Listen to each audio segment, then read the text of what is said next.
And I'm glad to see it's thinned, but some of you have stayed long enough. And hopefully between my presentation and the caffeine, we'll make it through the next 15 minutes. So one of the advantages of working for Thomson Reuters is we've got great photographers, which gives us a useful supply of artwork for our presentations.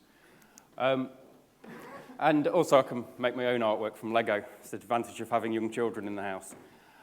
So what I'm going to talk about is a little bit about security architecture, what we often set out to build, and then what generally tends to happen as we go down the line. So everything's in its place, it's cleanly architected, it's stable and robust, it's easy to maintain, it's easy to test, it's easy to understand. That is what your technologists are setting out to build. The thing is, it's really, really hard to actually build that. What we typically end up building looks rather more like this on the right. Left for you guys.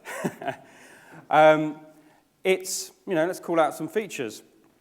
It's made from the same building blocks. It's got the same feature set built into your products. Our intrepid developer, he's off building the next big thing on our nice clean architecture on the right-hand side there. On the other hand, in reality, more often than not, you've got your intrepid developers who are actually the guys holding it all together with sticky tape and rubber bands. With a nice clean architecture, you've engineered the security into the solution. You know the coverage of that security, you know how effective it is, you know that when you build a new feature into the product, it's getting the benefits of that foundation that's been built in. So it's much easier to maintain security over the life of the product. On the other hand, what's often built, or where things often end up over time, is security is bolted on. If security is bolted on, then it's going to be effective within parts of the application, but are you ever going to be sure that it's effective across the whole of your application, all of the feature set? So, which do you have? I'm sure that there's half of you in the audience looking at this and saying, well, that's all right, our technology is all nice and clean, well architected, not going to be a problem for us. The other half, you're probably looking at it and you've maybe got a technology background and you're nodding and you're saying, yeah, we've got something that looks a bit like that.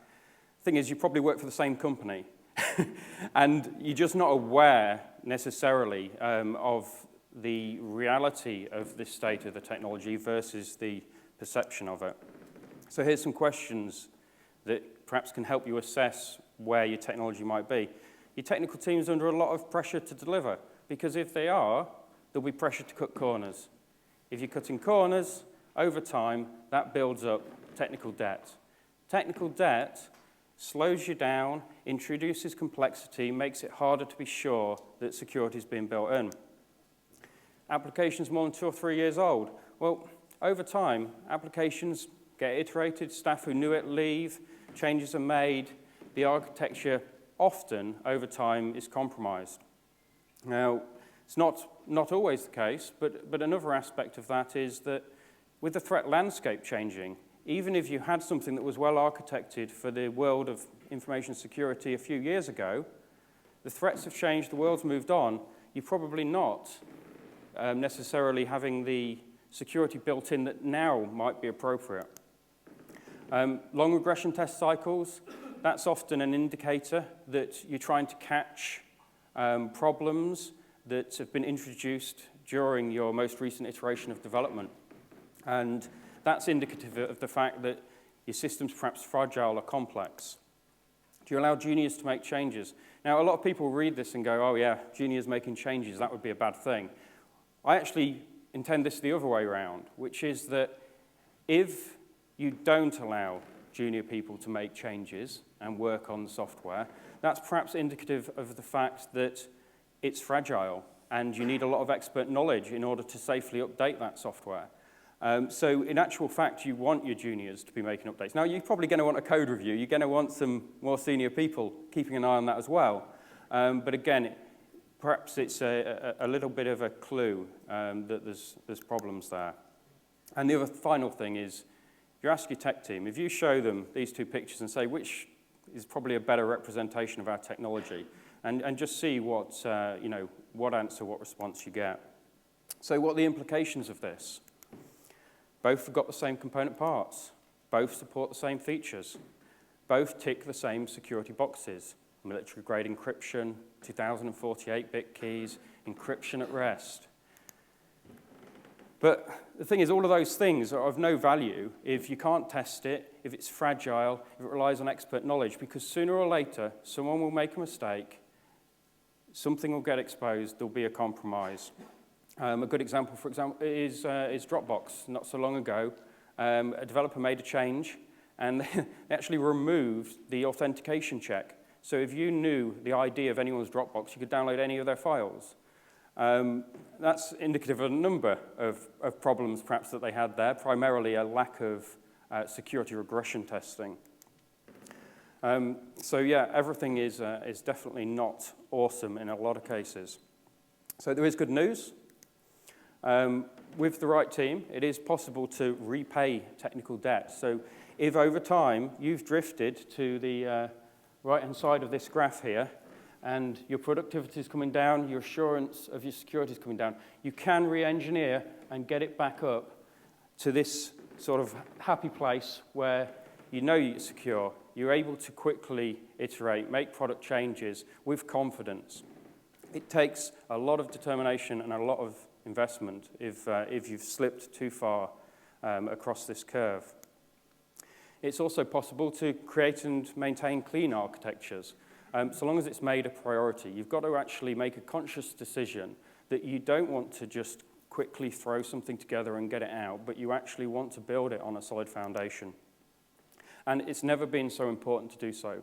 If you aren't engineering security in at the outset, going back and retrofitting it, buying third-party tools that retrofit security, you're often going to come a cropper.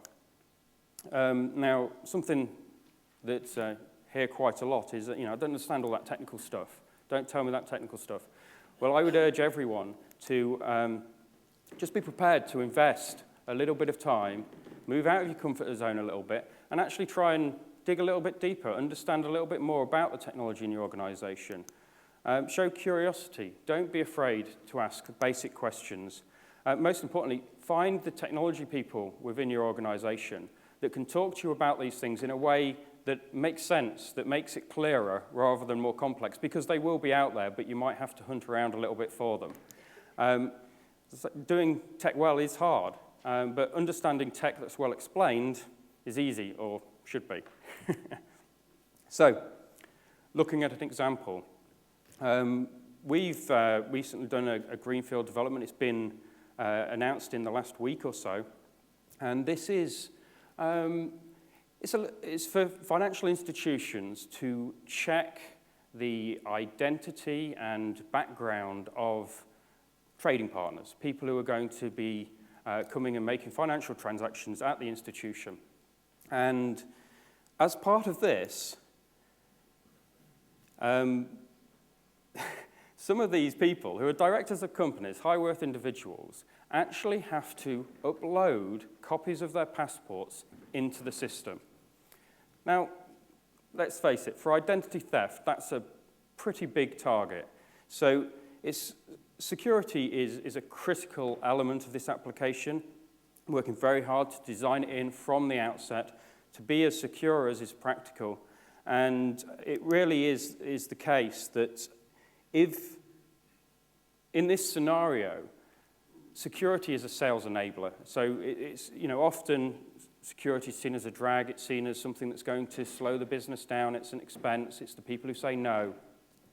Increasingly, the customers are demanding a higher level of security.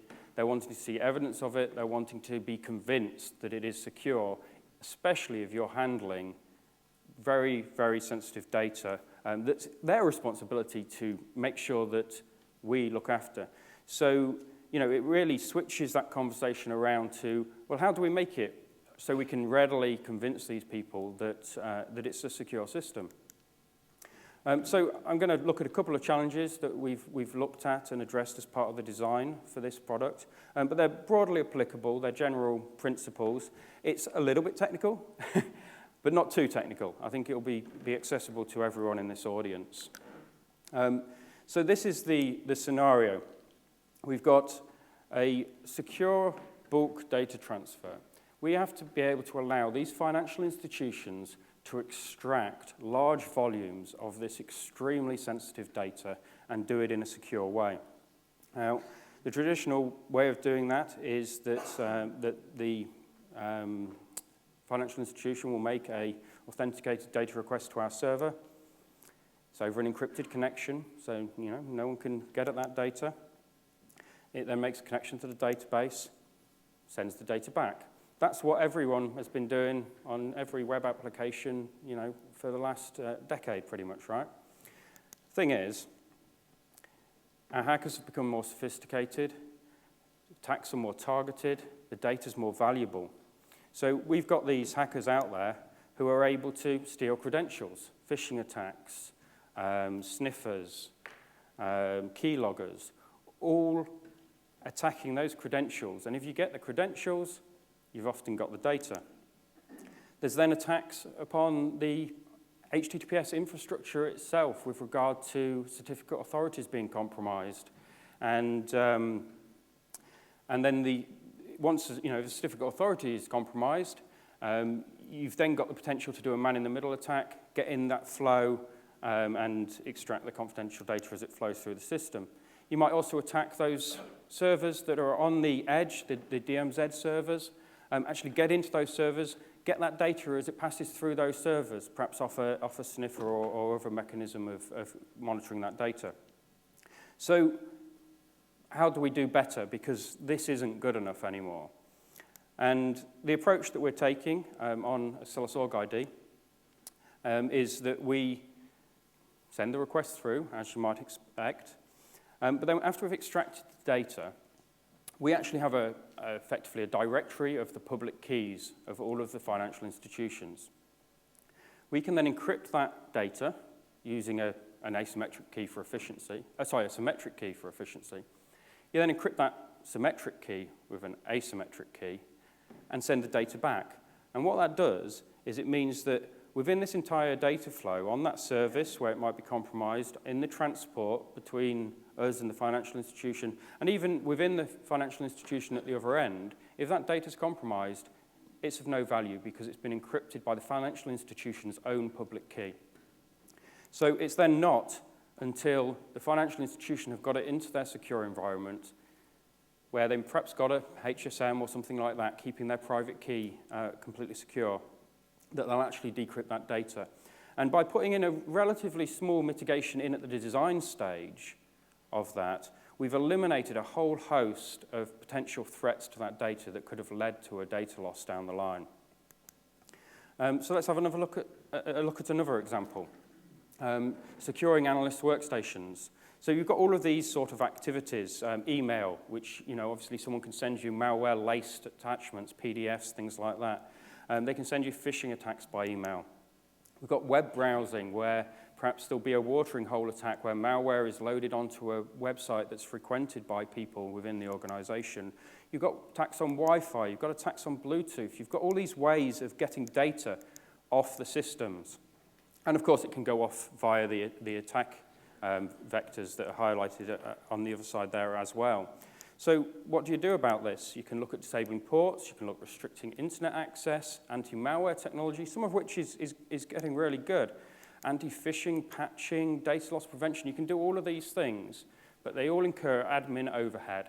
They all incur false positives. They disrupt workflows. So what's our solution? Well, what I've worked with the team to do is to actually separate the analyst's enterprise laptops from the analyst workstations. What that means is you can get rid of email, Wi-Fi, Bluetooth, social networking, optical drives, USB, printers, because to do the work that they're doing when they're analyzing and working with the PII data, they don't need any of those things. They need those things to be effective and to work within the enterprise environment, but we'll give them a separate laptop from all that. And as soon as you separate those, the challenge of securing it becomes very much easier. What's left? Web access. They need web access to do their analysis. What do? We put an internet whitelist in place, which means that you can only access the specific websites that we have allowed them to access. So that, again, eliminates a whole host of attacks. It eliminates a whole host of methods of getting data off those systems.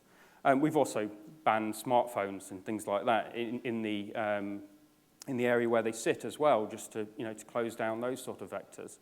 So once you've done that, you've then got something that can actually be administered, secured, and supported over time. Whereas if you were to try and secure their enterprise laptop, where they need all of these other facilities, the web browsing, email, and so on, you're fighting a losing battle.